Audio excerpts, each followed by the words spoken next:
Hello and welcome back to another episode of the Talos Principle 2. We're back in, well, that was weird texture quality change there. Anyway, we're back in New Jerusalem.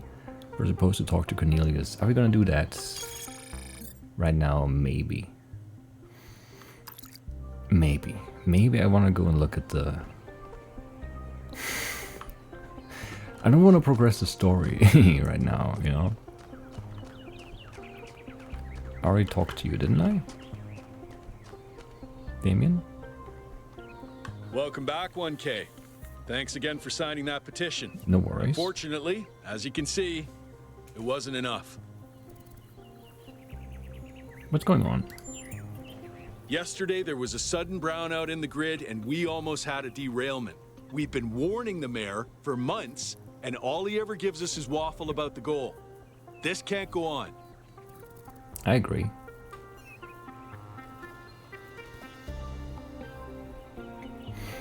I fully support you. This can't go on.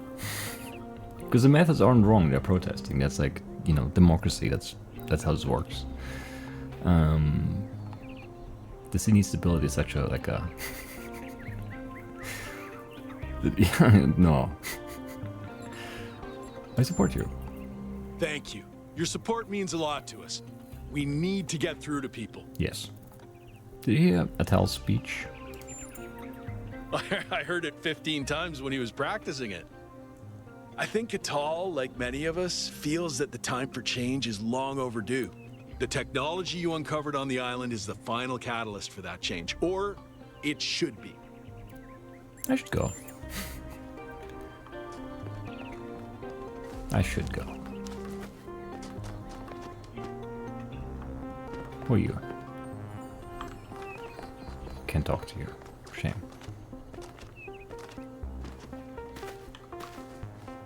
Well, yeah, let's look at the Gehenna Memorial Exhibition. 312. Hello, Neve. Welcome to the Gehenna Memorial Interactive Fiction Exhibition. Oh, it's you, 1K. Please tell me, you were there when everything went sideways. Do you think Byron will be all right?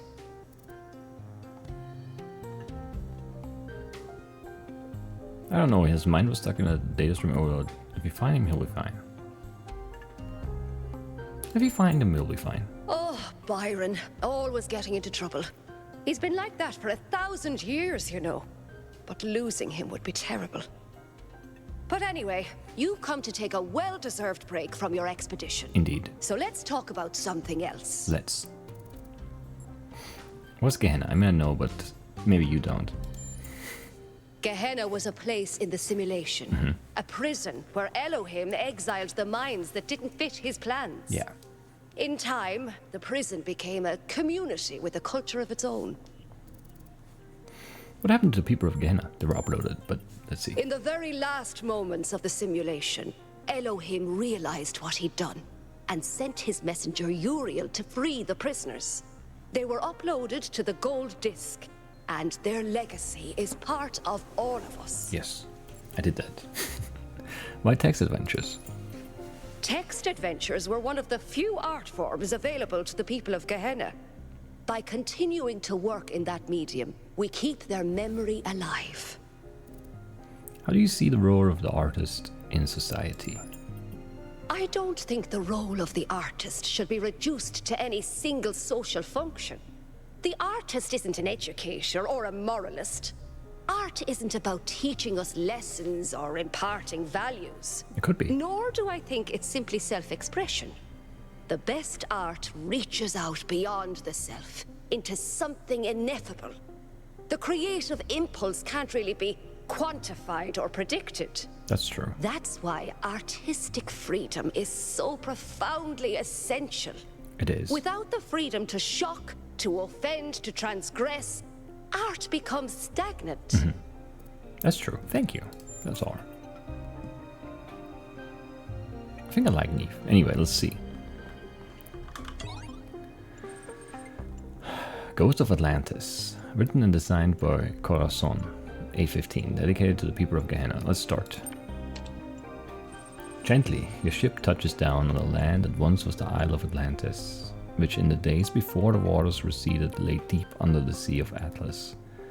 You have come to find the last legacy of your ancestors. The red sun burns bright in the sky, scorching the dying earth. I begin my pilgrimage. I'll journey to the Broken Tower. On the northern shores of the islands, where the frozen ocean once stretched to the horizon, stand the remains of a tower. Here lived a great magician, who advised the king of Atlantis in matters of the sublime. I approach the tower.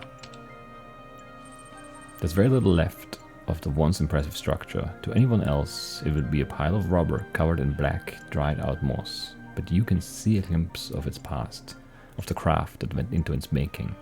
By the tower stands the ghost of the magician, awaiting you. I speak to the magician. A great marvel was revealed to me in this tower, the magician says, a glimpse of the sublime. And although I am dead, and my soul has spent an aeon under the sea, that vision is not lost to me. Even now, I could summon it and reveal it fully. He pauses. If I do, I will finally witness the sublime in all its glory, he says. But I believe that in this moment my soul will be annihilated. Is it a fate I should embrace or reject? Annihilation of the self is liberty or sin? It's liberty. You speak wisely, the magician says. I've lingered here too long. He turns away from you towards the world beyond your sight. A bright light fuses him, and you cannot tell whether the magician is laughing or screaming. Then he's gone. I continue my pilgrimage. I'll journey to the Lost Shore. Your journey takes you to the wasteland that was once a beach where children from the Atlantean capital of Luna came to play. Here stands the ghost of the poet, contemplating the dying sun that fills the sky. I'll speak to the poet. I never completed my great work, he says. There were too many priests and censors who interfered, who did not allow me to create what I intended because they feared the free and true expression of poetic genius. And then came the earthquakes and the waves and long ages under the sea, and now this time of burning death. Yet still I long for its completion, and my soul imagines what could have been. You must refuse to accept your death and find a way of completing the great work. All art is irrational, the poet says.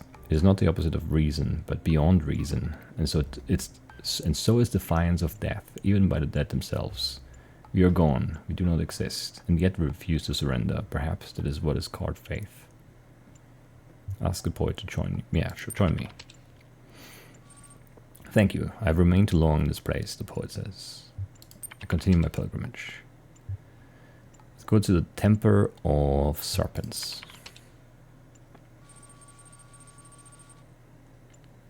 You make your way to the Temple of Serpents, which once was the greatest hospital in all of Atlantis. The sick and the injured came here from all across the island, hoping that salvation could be found in its horrors. All that is left of the temple is a labyrinth of low walls and the ghost of the physician waiting for you. It is faint, barely visible. I'll speak to the physician. I worked here day and night for many years and I saved countless lives, the physician says. And yet, of all the lives that I saved, only one survived the death of the island, a young messenger who escaped on one of the ships thanks to another's sacrifice. And I have wondered many times since, was my work in vain? The burden of this question is eroding my soul.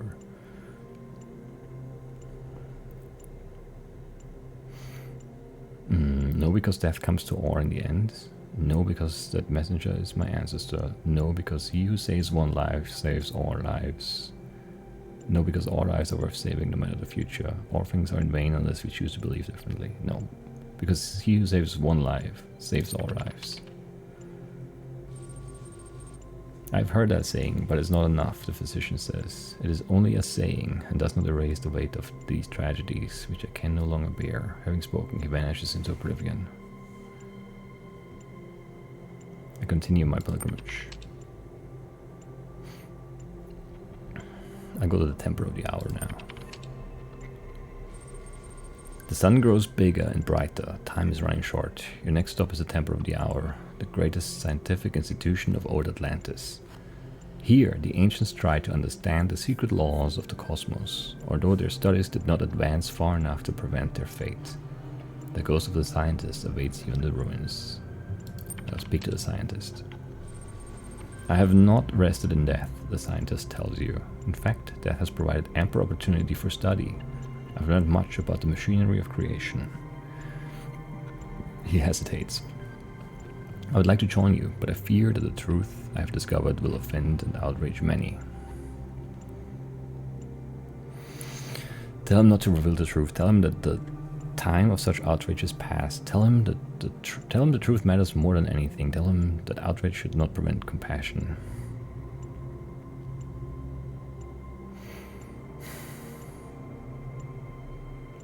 The time of such outrage has passed. If that is true, then truly a new aeon has begun, and I will join you without fear, the ghost says, and perhaps the truth I discovered will not be hurtful at all, but become a source of joy. We'll continue on, yes. Let's go to the ancient farmlands. The soil used to be rich, life-giving. Generations of humans relied on it to survive. Then the waves came, and after the waves, the dying sun. Now that all life is gone, something has been revealed underneath the soil. A city of unimaginable antiquity. The ghost of the farmer waits in his ruins. I'll speak to the farmer.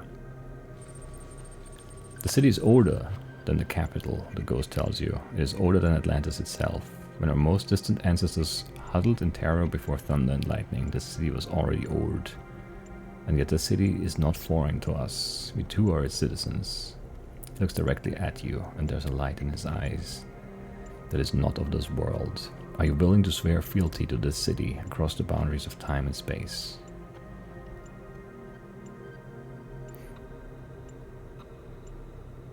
Yes. Good, but remember that even in the lofty world of the stars where you have come from, that loyalty will be tested. Ask the farmer to join you. Yes, join me. The strange light fades from the ghost's form. The farmer smiles. Why, of course, I'd love to join you. I've always loved adventures, you know. Never got to go very far from home. I continue my pilgrimage. We'll journey to the palace now. The palace once stood in the very heart of Luna, the capital of Atlantis. Here the greatest artists and craftsmen of that long-forgotten era built marvels and luxuries that would astound even a traveler from the distant future. But these things, like everything else, are gone now. Only a single remnant of the Atlantean world remains, though it is perhaps the most precious.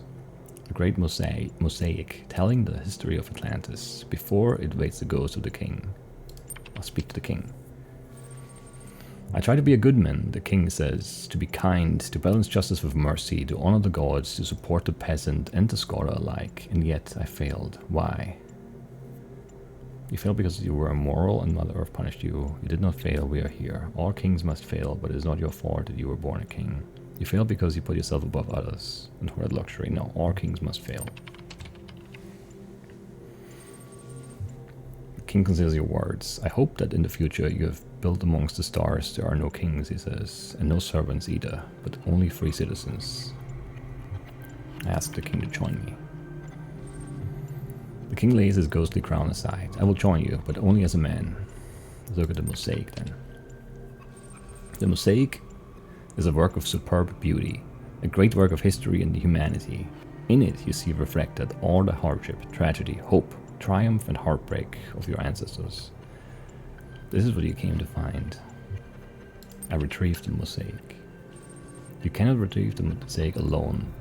The forces of time are too powerful, and the strength of a single person is not enough. I asked the ghosts for help. Even with the help of the ghosts, you cannot entirely pry the mosaic loose from the morass of history, but you succeeded removing a large part, depicting the golden age of the island. It will have to do. I return to my ship.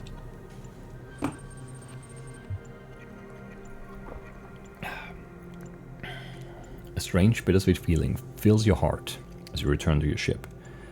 You did not fail, yet so much was lost. Could you have done better? Should you have? As the sun engulfs the earth, you wonder what will be remembered of your own time. The end. Very good. These are really fun, I like them. There are 2 more. Oh, they're long though. Argument simulated by Guta. A short punchy work of games as commentary. Do you agree with the conclusion it suggests? And this was Ghost of Atlantis. A lyrical, atmospheric quasi-sequel to Atlantis, a classic work created by Lilith. The original game told the story of the inundation of the mythical island, no doubt reflecting the impending fate of the citizens of Gehenna. And what is this? Jefferson Gold Boom and the Spectre of Modernity by Rat. Another story in the much celebrated Jefferson Goldblum shared universe originated in Gehenna. It maintains the characteristic writing style of the series but focuses on a new set of themes. We'll save that one for last. We'll look at the Argument Simulator by Guta 972. Start. I want to be the library assistant. I don't want to be Goldblum or Socrates. My argument. It's not true. I assert the opposite. This is obviously incorrect. No, it isn't. I can contradict you. Your contradiction is self-defeating. I question your axiomatic principles. Your question begs your assertion. The foundations of your thinking are incorrect. I disagree. You're wrong. No, you are. I can contradict you. The premise of your contradiction is itself contradictory. I question your metaphysics. Your question begs your assertion. Your side will never be right. That's the opposite of the truth. This is obviously incorrect. No, it isn't. I can contradict you. I don't accept the underlying logic of your contradiction. I question your ethics. The question begs your assertion. Let's find out what we agree on.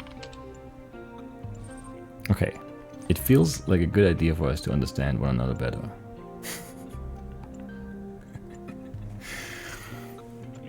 Very subtle. I like it. There might be more if we go deeper, some more layers, but I don't know if that's worth trying. It might be, it might not be. It feels like a thing that would be a thing in this game, right? Like, you know, I don't know though. So this is Jefferson Goldblum and the Spectre of Modernity. A true story. And it's by Brad 980 and it's dedicated to Mac. You, Jefferson Goldblum, deftly step out of your charging pod and walk into the main lobby of the Goldblum Institute. It is a humble abode filled with a small 4-seater sofa, a table, a coffee bar, that's important, and an arboretum, I don't know. Ginny HD, your fiancé, and a leading member of the Casorati Weierstrass chess ensemble greets you from the sofa while Frankie soy sauce waves from the coffee bar and the velociraptor John Malcolm drives out of the arboretum on his motorcycle wearing his green armored t-shirt. You know, I'll say hi to my fiancé first. Oh, Jefferson, cries Ginny HD, good morning. Good morning, Ginny HD, you replied. Did you sleep well, my darling? Oh, Jefferson, I slept most dreadfully. Why is that? Is your charging pod too hard? No, Jefferson, that's not it at all, Ginny HD mourns. My charging pod is very comfortable. I don't know why I slept so poorly, but I woke up on the small 4-seater sofa, which is strange, because I went to sleep in my room. You think about this carefully while stroking your guitar. Ginny HD has no problem recharging most nights. You're about to reply when a klaxon resounds throughout the Goldblum Institute. Let's ask Frankie Soyce. No, yeah, we didn't really, I don't know. I feel like I should at least commiserate with Ginny before we move on.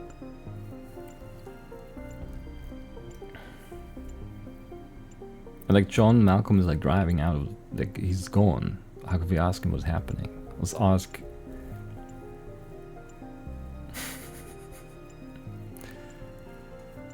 Frankie Soy Sauce what's happening.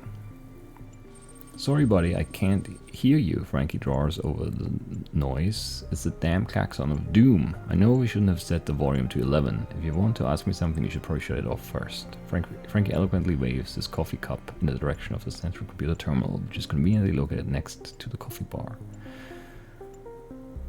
I'll shoot the klaxon. You try to aim your gun at the machine before you conveniently remember that you don't have a gun. Oh no, cries Gehenna. Jefferson, don't you remember that you're a pacifist now? You must do something else against this dreadful noise. The klaxon bleats louder, as though to mock your pacifistic ways. I'll play my guitar. You unsling your guitar from your back and check the strings to make sure that they are in the proper order. That's really important. Then you take a heroic stance with your chest puffed out, your legs splayed wide, and your guitar held heroically aloft. You play a chord, a perfect chord. That David prayed and it pleased the Lord, followed by another equally perfect chord, and another, as always. All the chords that you play are perfect. This is your greatest burden. Yeah, so relatable. Mortified, the klaxon shuts itself off. I'll talk to my team. Return from the now silent central computer console and look at your team, who are all gazing back at you with varying levels of wonderment in their eyes. Ask why the klaxon was blaring. John Malcolm dismounts his motorcycle with an air of certainty and queries the central computer console with sure taps of his reptilian claws upon the keyboard. It seems, John Malcolm says, that the sensors have detected a threat of galactic magnitude. Oh no, cries Gehenna HD, while Frankie Soy Sauce drops his cup of Joe in fear. Ask what the threat is. A shudder goes through John Malcolm's magnificent plumage. Something far more dangerous than anything we've encountered so far, Jefferson, he proclaims. Oh, John Malcolm, what is it? Exclaims Gehenna HD. What could it possibly be? We have already defeated the dastardly Dr. Elyon. What could be more dangerous than him? This time, my friends, John Malcolm says after a pause of precisely 2.5 seconds, we will be up against the specter of modernity. What is the specter? What is the specter of modernity, you ask, while tuning your guitar for the coming battle? I'm glad that you asked, answered John Malcolm. As you all well know, for I have told this tale many times, my people have feared for many millennia that this day would come. John Malcolm smooths the feathers along his long neck with his claws. Tell him to continue. The Spectre, as you also know, will bring an end to the old and bring in a new era of unparalleled technological advancement, until there is no space left in the world for such cherished human and dinosaurian qualities like love, creativity, the ability to taste umami, loyalty and friendship. The circle of renewal will end, and we will only move forward at an ever-accelerating pace until we reach the limits of existence itself. When will it arrive? The spectre of modernity travels at the speed of time itself, says John Malcolm gravely. It has already arrived, Jefferson, we just haven't encountered it yet. Frankie Soy Sauce turns from the coffee maker, a fresh cup of battery acid clutched carefully in his human fingers. We must do something, Jefferson. I do not care for umami. What? But if the spectre takes away my ability to taste coffee, I do not know whatever I will do. That's fair then, actually. Yes. He lost me there, but then, yes. He won me back. I'll reassure him. All tastes are precious to us, Frankie, you say. Sweet, salty, sour, bitter, and yes, also umami. We shan't surrender any of them, for they are what render us human. That is true. Tasting coffee is what makes us human. If you couldn't taste coffee, like what's the point of it all? You know, just end it all. We'll take action. Friends, humans, dinosaurians, countrymen, possessed by sudden urge to act, you jump up on the coffee maker, much to Frankie Soy Sauce's dismay. We cannot let this threat to our very way of life go unanswered. No, we must stand against the spectre and not yield until we are victorious. Will you stand with me? I'll wait for the response. Yes, my darling, anything for human world, cries Ginny HD. Friend, you know that I will stand by you until the bitter end, adds John Malcolm solemnly. For coffee, shouts Frankie Soy Sauce. And for love. I want that on a shirt. I want for coffee and for love on a shirt. I don't know what, I want some illustration along with it, but I don't know what I want. But I definitely want for coffee and for love on a shirt. But, asks Ginny HD after the shouting and swearing of field is done, how will we prevail? The specter of modernity is too powerful for you to fight it on your own. Of course she is right, as she usually is. I'll take a more. Why can't I take a more? I'll take Ginny with me though. She's wise. Oh, Jefferson, Ginny HD exclaims, I will be the best companion you could wish for, but tell me, Jefferson, the spectre of modernity travels along the continued sequence of existence and events that occur in any apparently irreversible succession from the past through the present into the future, and is by definition already everywhere. Where can we possibly go to find a way to defeat it? We'll go to the ocean. I just want to go to the ocean.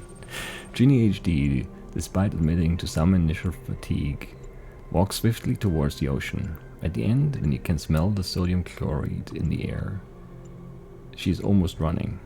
You realize at the last minute that something is wrong, and that your beloved is about to simply plunge into the ruby-red, foam-capped waves, which is not very healthy at all. You stop dead in your tracks, trying to decide how to react to her peculiar behavior. I'll play my guitar again. You pull your guitar from your pocket, that's where usually I keep mine too, and test the strings. Yeah, I need to check if they're all in the right spots again. You don't have much time, for your beloved Ginny is still walking steadily towards the waves. You play a chord that parts the waters before Ginny's slippers and shudder when you see a baleful mechanical clock sitting upon a corrugated tower in the depths of the ocean, hungrily waiting for Ginny to drown herself. You change your tune, playing a rapid set of chords that force the waters to retreat further and subjecting the mechanical foe to sound waves of a hitherto unknown magnitude. The clock disintegrates, and at the same time Ginny HD blinks awake. Jefferson, where am I? No time to explain, you say calmly. Well, I don't know, it wasn't calm there. Grab one of the pieces of this evil clock, which was a lieutenant of the spectre of maternity, and run, my love. I do not know how much longer I can hold the waters at bay with my cords. I always knew that clocks were evil. Time is an evil concept, and clocks are the sergeant, lieutenant, whatever, of that. It's true. We need to fight the clocks. Anyway. Ginny HD does just that, and together you leave this dreadful place. Let's go to the icy mountains. See what happens there. After a long day of travel, you arrive at the icy mountains. The great mountains are barren of plants and animal life, yet they are beautiful in their own way, jagged and cragged and rugged, peaked with snow and gouged to the bedrock by merry little streams. But there seems to be nothing that could be useful in defeating the spectre of maternity. Well, says your companion, what now? We forge on. I think we should continue, you say humbly. Don't you agree? I do, Ginny HD says seriously. We can't give up, dear God, Jefferson, if we fail the consequences. I respond. You're about to respond, but before you can open your mouth, the ground before you gapes open, and a horrendous yet oddly beautiful figure with glowing red eyes and mighty antlers emerges from the depths. Who dare summon the dear God?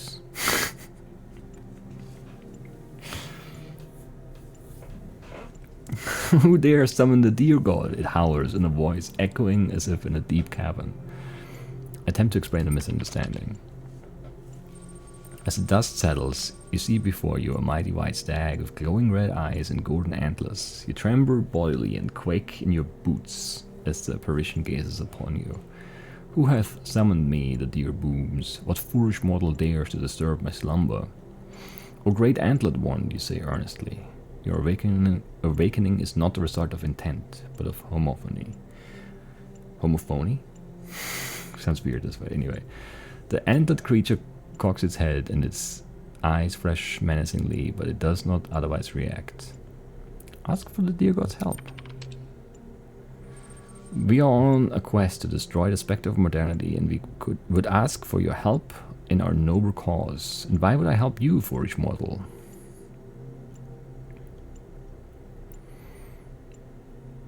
Let's talk about umami.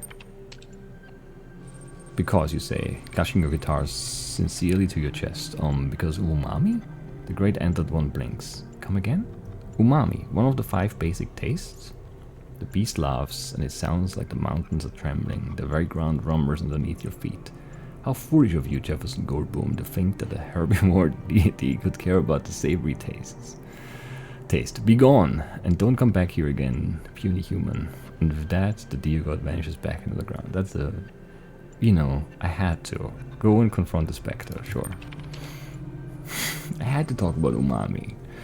When you approach the lair of the spectre of mortality, you decide to leave your companion behind, knowing that you cannot risk another life in this final confrontation. Sometimes heroes have to stand alone. I enter the mechanical lair.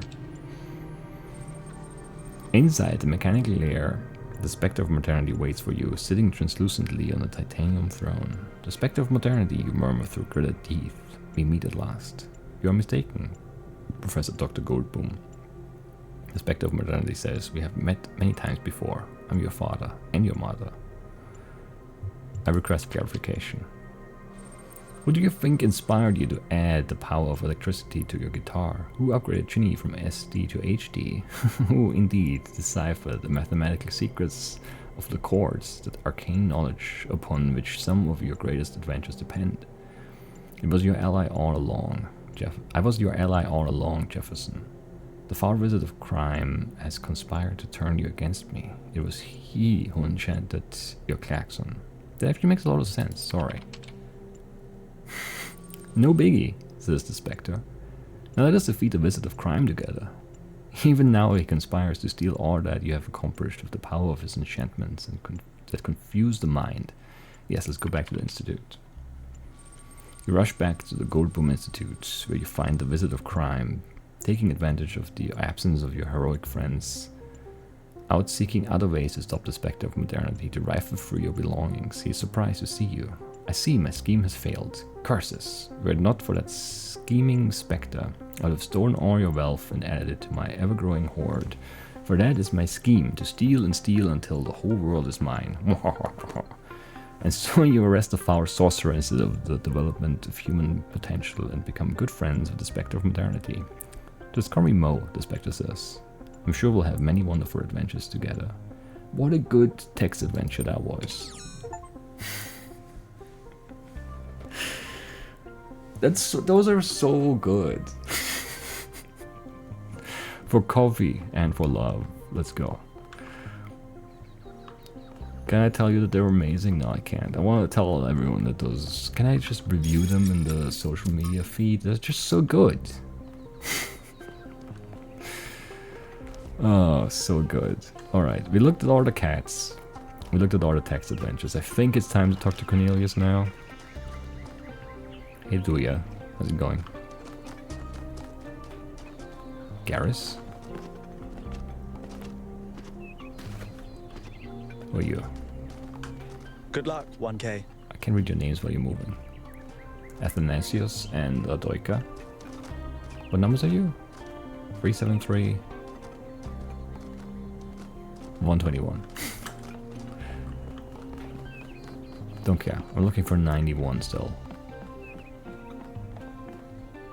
Oh, 1K. Hey, how's it going? What are you doing here? I'm looking for Cornelius. He's like over there, isn't he? Ah, I assume it has something to do with your expedition? Yes. I must admit I haven't been following the news. What? Sorry. What were you doing? Been a little lost lately. Lost how? You okay? No, not really. What's wrong? When you asked me what I would do now that my job is redundant, I don't know. I guess I hadn't thought about it. I had just focused on getting there. And after you left, it all just rushed over me. Yeah. The truth is, I don't know who I am without this. Creating new life, guiding people into existence. That's who I am. More importantly, I think that's who I want to be. And if we stop growing, That's the one thing I can't be anymore. That's why I wanted to talk to Cornelius. Same. He was there at the beginning. He knows where we came from. I thought he might help me understand where I could go next. Makes sense.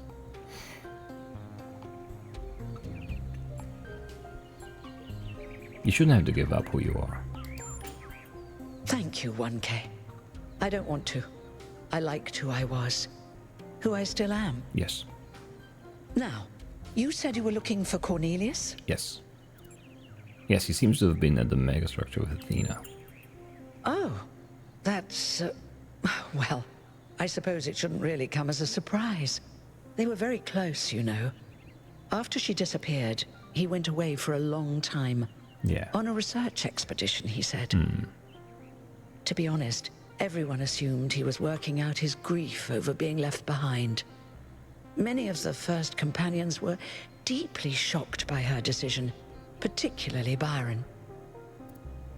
Where is he now? That's the thing. I wanted to talk to him about my future, but he wasn't responding to my messages. So I came here to talk to him, and he seems to have vanished. Any ideas where he might have gone? No. The truth is that for the longest time, he barely left the museum. He was always at his terminal, working day and night. I asked him what he was doing once, and he said he was saving the past. Did you check his house? I did, on my way here. And I messaged most of his other friends. He doesn't seem to be anywhere in the city at all. Can they access his terminal? I suppose so. It seems a little unethical, but then... it is just his work terminal, right? Right. I'm not snooping.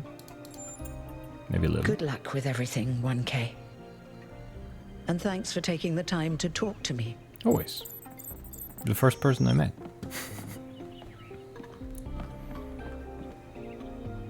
Hey, Purper. Dude, you're 1K. Yeah. It's so nice to meet you. Sorry about Byron, dude. That's a real bummer. Real bummer indeed. How's the situation in New Jerusalem? Lately, a lot of folks have been saying maybe that Byron dude is right after all. Like, maybe to really be excellent to each other, we have to build something new and bodacious. Yes. I don't know Bodacious. what will happen now that he's had that bogus accident. Have you ever met Cornelius? Yeah, they come here all the time. What He's do a you do wise here? dude. I've asked him a lot of dumb questions, and he's always taken the time to answer them. No dumb questions. Have a nice day, dude.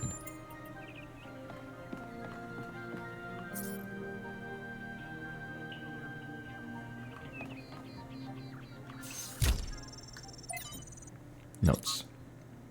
Lab location, inaccessible, deliberate, unclear. User profile, yes. Gold, puzzles as barrier, yes. Hidden is self-protection, likely. External help for upload, yes. Ask Herman, no. Trust 1K, undecided. I shouldn't trust. I shouldn't trust myself. Applicable to Calvin? No. Applicable to I don't know. Sarabai, I don't know. With Noema? Yes. I don't know what that means. So that wasn't, yeah, that was an inaccessible lab location. That was a deliberate, it's unclear. It's true. Hard to say. User profile, yes. What does that mean?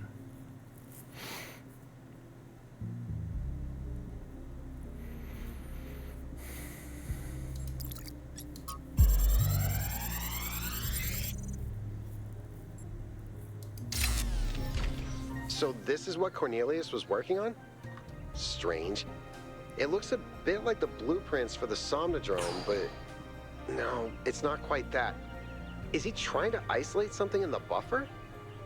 Maybe Melville can make sense of it, but I think this might be a dead end. Nah, it's not a dead I end. need to finish up with the mayor. You can head back to the VTOL whenever you're ready. I'll meet you there. No rush, though. What if I want to rush, though? Is this... You the one? No. Yes. Shmilev? I don't know.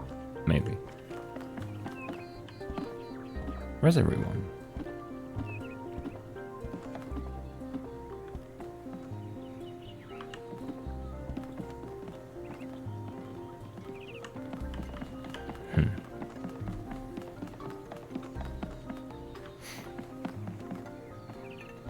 Wait, what are your names again?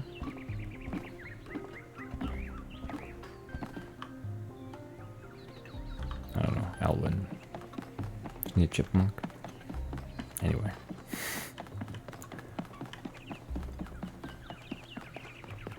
Where am I going now? I think I've done everything, but there could be new things, like talking to... What are you selling? This looks like you're selling something. Helga's Digital Wellbeing and Spiritual Tuning Emporium. Sure. Hey Helga, how's it going? Hello, new one. Are you browsing or buying? I'm not sure what you're selling, so I'm browsing. I've uploaded my most popular items to your interface. Does anything there spark your imagination? How many credits do I have? Oh, you don't have any credits yet. Well, let me extend you some credit. A credit? Ka-ching! 55 credits. Nice. Just make sure you spend them with me.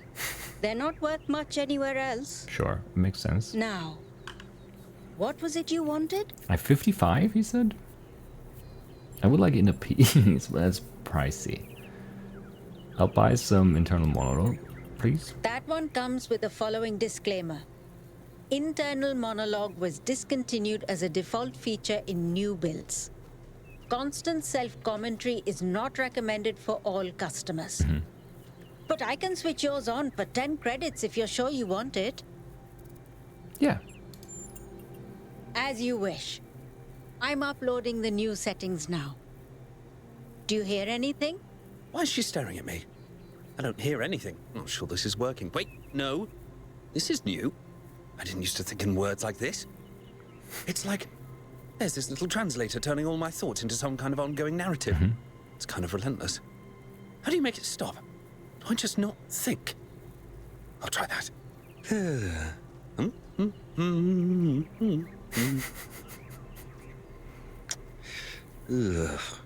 Is it working? No! Still describing everything in words. This is starting to be... A bit overwhelming, isn't it? I turned mine off long ago, but some of the older folk learned to live with it. Sure you want it? Nah, I'd like a refund. That's going to be a little awkward. Because we couldn't pull that thing out of you without taking half of you with it. It'll mostly run in the background. Just don't think about it too hard. Sure. Wait, is this internal monologue me? Or some kind of virus? Am I a life form which learned to describe itself? Or a parasite which survives by providing a narrative service to its host? Hold on, she's going to say something else. So, something else perhaps?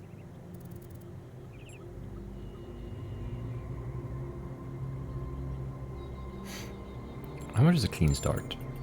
I can give you that for free. My darling, you've been alive all of 5 minutes. That's true. This is your clean start. Be who you want to be. Enjoy yourself. So, something else perhaps? Yeah, give me the sensory tuning. A very popular choice. Enhanced sensory perception lets you distinguish sounds, shapes, and colors at greater distance. It's 10 credits. I'll take it. Okay, I'm updating your settings now. And hey presto, superhuman senses. Does the air taste fresher? Do you hear the birds chirping outside the door? And beyond that, the river bubbling through the dam. Nah. I feel nothing. Nothing as in you're not impressed by the stat gains, or nothing as in I've accidentally erased your entire sensory system. I still feel something. Okay, phew. I'll let you into a secret. You and I don't have fleshy appendages like our ancestors. What we can sense is mostly a function of where we direct our attention. Anyway, I hope you find something worth paying attention to. So, something else perhaps? Future prediction, please. For 20 credits, I can peer into your future and tell you what I see. Do you need my star sign or something? Are you reading my palm? How are we doing this? Let me consult the algorithms. Okay. Oh dear. I'm afraid you're going to change the world. You will have a choice, but whatever you do, New Jerusalem will never be the same again. I'm sorry it's not better news. That's good news. Best not to worry about it, dear. You just do your best to have fun in the meantime.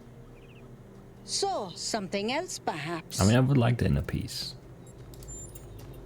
Whoa. Inner peace doesn't come cheap. Come back when you've got 1,000 credits. Okay. So, something else perhaps? Can you give me a different future prediction? For 20 credits, I can peer into your future and tell you what I see. Yeah. What a shame.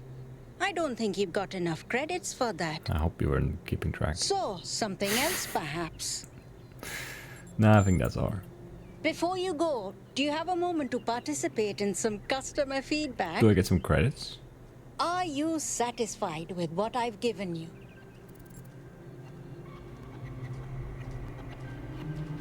Yes, you're offering more than you let on. Yes. You understand. Words manifest the reality they describe. When you name something, you create it. Our minds are algorithms, and the right sequence of language can change our underlying code. With that in mind, I hope you have a good day. Please come back if you need anything else. Sure. What an unusual person. I wonder if that internal monologue thing I bought is going to show up again. Oh, wait, here it is. Very good, very good. Vander bless you. And you. Simiambia. I don't know. Hey, it's hard. How's it going? 1K, welcome back to the city. Thanks. As you can tell, your discoveries have had quite the impact. Yeah. I heard your speech. I decided to take a stand. It started with what you said about extending our cats' lifespans, actually. That got me thinking about our responsibilities towards other life forms. What's life to most living creatures? Fear, hunger, pain, and in the end, death. Involuntary cessation of existence. That's horrifying, 1K. It horrifying. And we are the only ones who can make it better.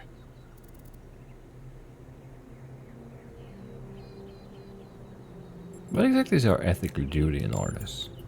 If suffering is evil, and it is, then our responsibility is to lessen it. Yes. Not only in ourselves, but everywhere. Sure. I don't think we can eliminate it, but we can lessen it, and we have to. I think I agree, yeah.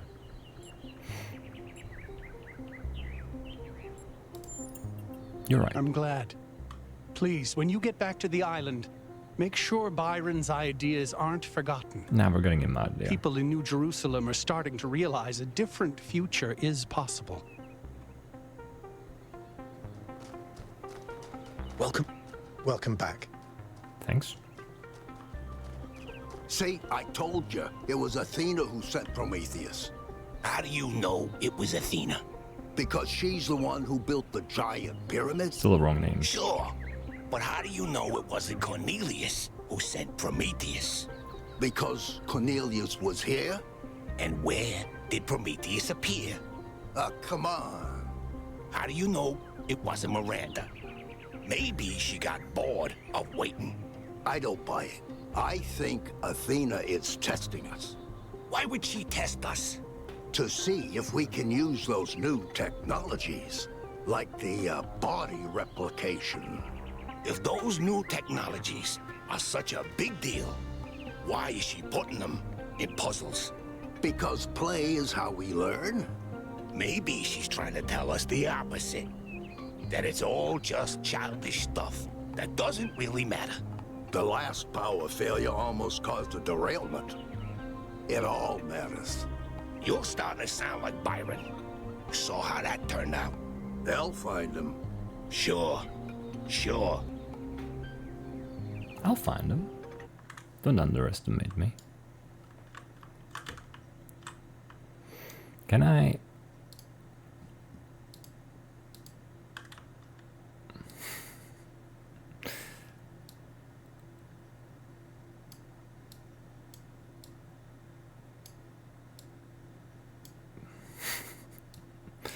Can I put this like right, like if I stand right here and then I do this and then I do this.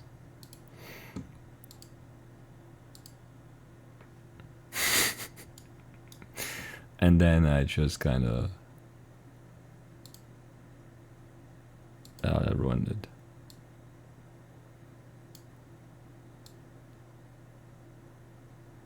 Little. Oh, that's weird how that resets the thing.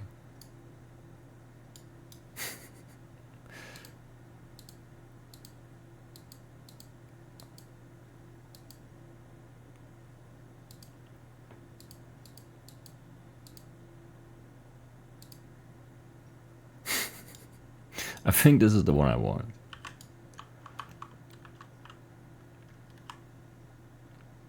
It's a little weird because there's like a second bench, but that's okay.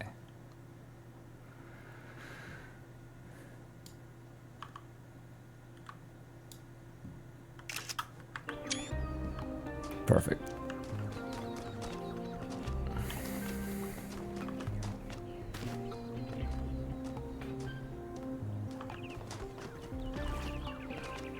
There wasn't someone else to talk to though. I thought I saw another speech bubble on someone.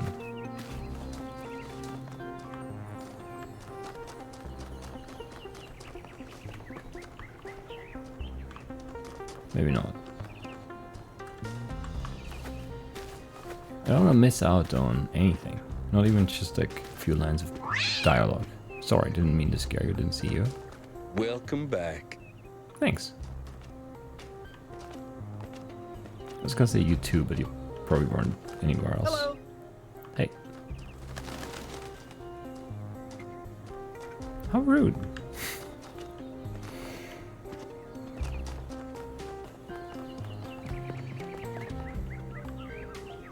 Founder bless you, 1K. Hey, Thekla. Now is the time of our great testing. Mm-hmm. The deceiver Byron has been slain.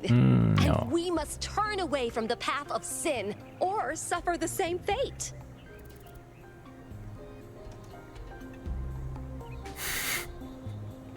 This is idiocy. He's a bit direct. Have you ever considered that you might be wrong? I don't need to. Do you see any of our ancestors walking around? No? Then the truth is obvious. Mother Nature punished them for their sins. Why would I want to side with those who wish to blacken the skies and kill the oceans? How do you kill an ocean?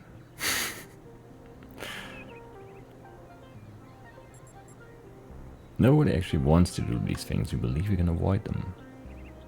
Byron believes you can grow without repeating the mistakes of the past. The tools of the sinner cannot be used to raise the sinner's palace. Never forget that, 1K. What? Whatever.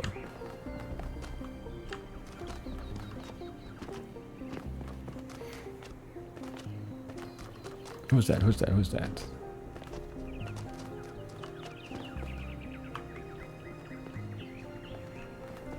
I mean, just real quick.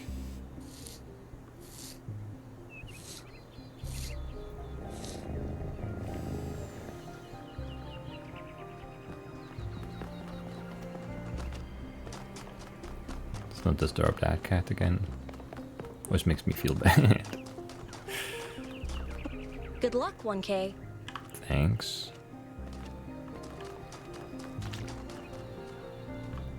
Hi. Hey.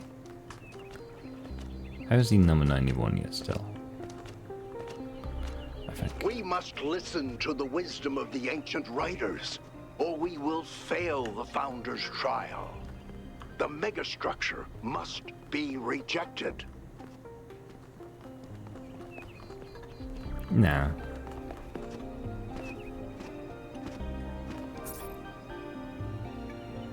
Listen to the ancient writers, we must be humble. You are the Founder's chosen, but you are in grave danger of going astray. Yeah, I'm fine. Heed my words, 1K. If you fail this trial, a year from now, New Jerusalem will lie in ruins. And you notice how. Anyone can see the truth if they are willing to open their eyes. Have you not read the books of our ancestors? Which ones? In every one of them, the same story is told, again and again, that the pursuit of knowledge can only lead to death and grief. Everything leads to death. That is what all the great ancient visionaries foresaw. Listen to their warnings. Seek happiness in tranquility. And avoid ambition. Yeah. I don't think all ancient writers believed that there were other strands of thought that can easily become a self-fulfilling prophecy. You can no longer imagine a better future, you cannot build one. Yes, there must be a reason those ancient writers kept repeating the theme. No, this was the second one. The very idea of a better future is what's rotten. That is what the ancients were trying to tell us. All the problems of the world come from those who think the world needs to be improved. But like, how did they get to that point? You know, they improved the world to get to the point where they could have the idea that improving the world was a rotten idea. You know, like there's no, it's...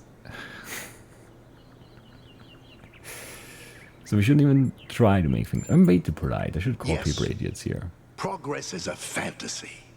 It's Things not. never truly change. We were born. All we can do not too is long prevent ago. our hubris from making things worse.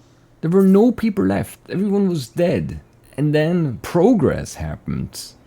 And the founder woke up and made new people who built this stupid city. And you idiot. But there's no progress. What a fool.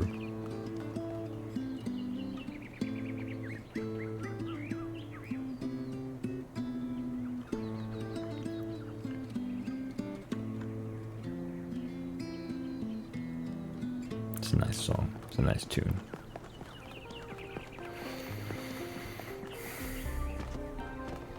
Okay, next time I get the option to call someone an idiot, who I actually think is an idiot, I'm gonna call them an idiot. I promise.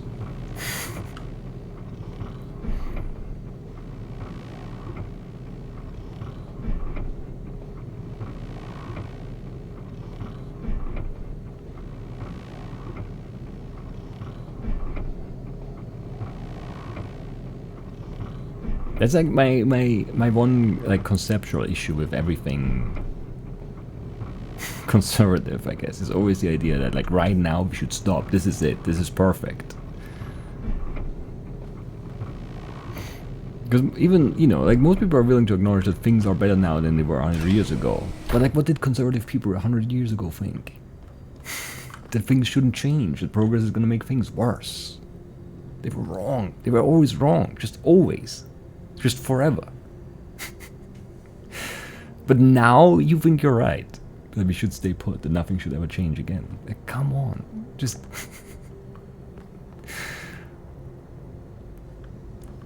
Anyway.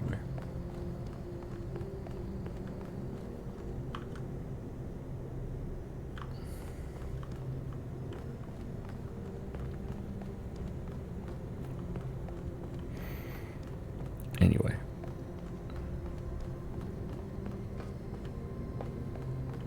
Anything we can do here? What is this? Oh, don't mess with it. Can I mess with it? No. What about this one? Is that actually translatable? Does that mean something? I feel like it probably does. Is that a mirror? Am I a vampire? Maybe I'm a vampire. Anyway, should we depart and then end the episode, or end the episode and then depart at the start of the next one? I think I want to depart right now. Well, I want to talk to Hermanubis, I guess. What can I do for you, 1K? I don't know. Step down as mayor. We had to rescue Byron. I agree. We can't just leave one of our most important citizens in that death trap. I don't think it's a death trap. What do you think about the technologies we've discovered? They all sound very promising, of course. Of course. Apparently, it's possible to just magic things into existence now. Yeah. But what is the cost, 1K? I don't know. There's always a cost. I have to go. How do you know? It's always a pleasure to speak to a citizen. Shut up. I wish I could. No, it's fine. What did the mayor say? I convinced him that we need to keep going until we found Byron. Did he want us to leave him behind? No, he's just concerned for our safety. And he's right to be. But we're going back anyway. It's gonna be fine. Great trials lie ahead of you, my child. They always do. But your choices will determine the future. They also always do.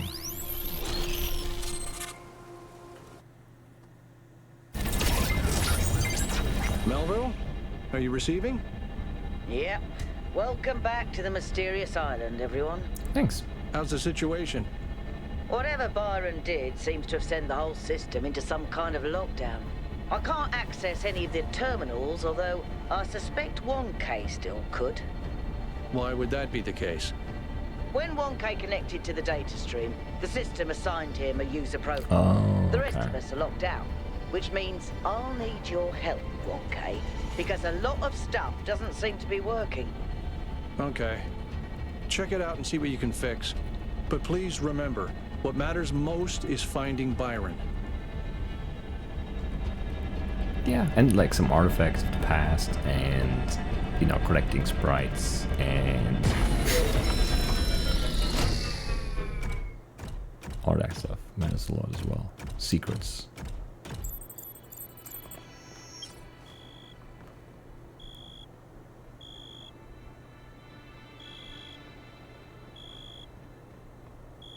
It's such a nice looking game.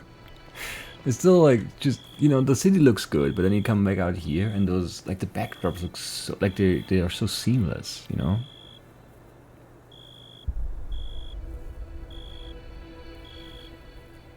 Like the transition from like actually like rendered world stuff to like just like background is like very, very good here. I love it. I do.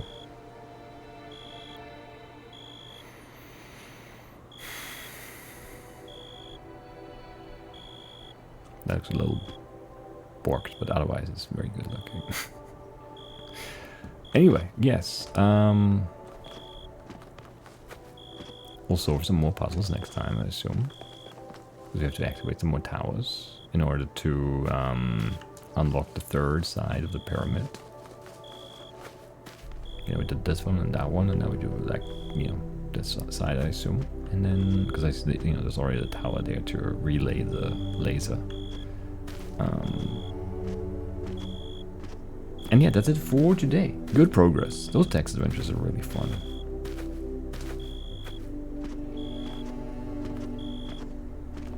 They are.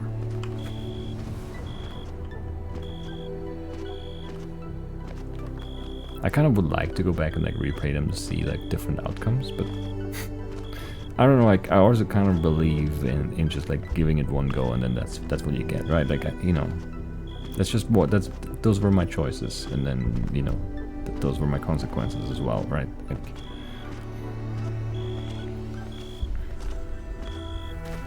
I like that, even though I also like to see everything. All the dialogue, all the endings, everything, but you know, it's okay, it's okay.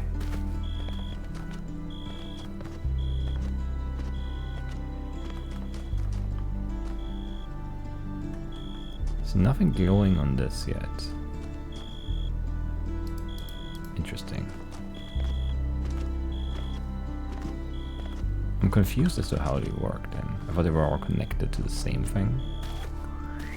Anyway, yeah, that's it for today. I'll see you next time. We'll take on some more puzzles. We'll talk to, you know, our crew, other than Byron, of course. And it's gonna be good.